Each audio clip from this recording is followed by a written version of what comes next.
first off, were you ever worried that the BAO might not be understood by the general audience?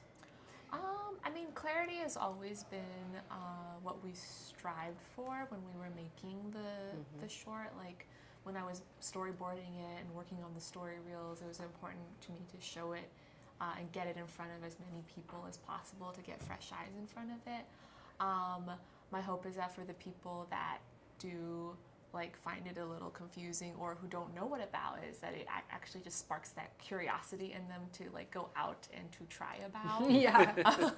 So No, that's my yeah. hope. Especially the twist, that was a Yes. section that Domee and our editor, but really Domee worked spent a lot of time on, because she wanted to make sure she found that balance of clarity, but not too obvious. Because I think, and that was, it's a metaphor and it's a fantasy, but she didn't want to hit people over the head with it and go like, woo, now we're out of the dream. And so I just applauded her on how carefully crafted like every frame was, so that it was a kind of blurry line. Yeah, and then like being okay with knowing that maybe a small percentage of people that are going to see it are still going to be a little confused. I think it was just like coming to terms with that and being okay with that. Like they're going to rewatch it. Like let's hope it. Yeah. Did you feel like the short accomplished what you wanted it to do? I think so. Yeah, I think it got people talking. It's very memorable. It got people like hungry and just curious and like passionate about it, and I think that was really cool. It's been really fun to see how people connect to it, no matter what background they come from, because the themes are so universal. The theme of the family and letting go, and then food bringing families together. That's something that I think a lot of people can relate to.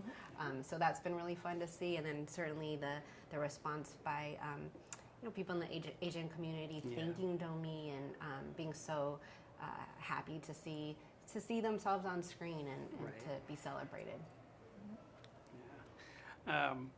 Do you have any ideas for a full-length film now? Oh, well, I'm currently working on my own feature film at Pixar right now. And that is all she can say. And that's all I can say about it. But it's going to be cool. It's going to be animated. It's going to be directed by you. Directed by me, and that's all I can say. Oh, cool. So it's the green light. We'll see it at some point? Yeah. Hopefully. I mean, not like full green light, but yeah. Semi-green light. I'll say, yeah. I'm working on it. Awesome. Yeah. And what are your thoughts on sort of the representation of moms in both BAO and Incredibles 2? I think it's really cool. We never expected that we'd be paired with Incredibles 2 when we started making BAO.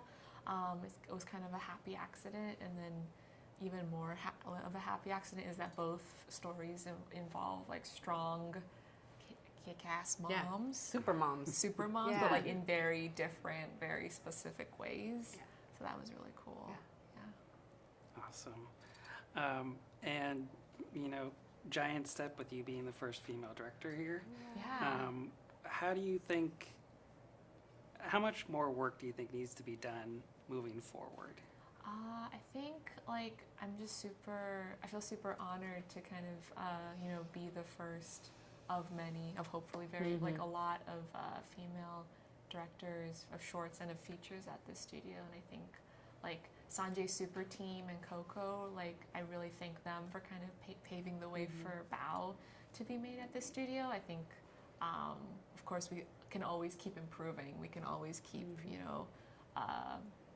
being better, but I feel optimistic for the future, and I'm excited to see what like all the projects that are going to come out next. And BAO was we had a strong female leadership team. So not only us, but our production designer who led the art team, our editor, our sound designer, our production manager, technical manager, all women. So it was really exciting for all of us to be a part of this. Great. Thank you so much. Yeah. Thank you.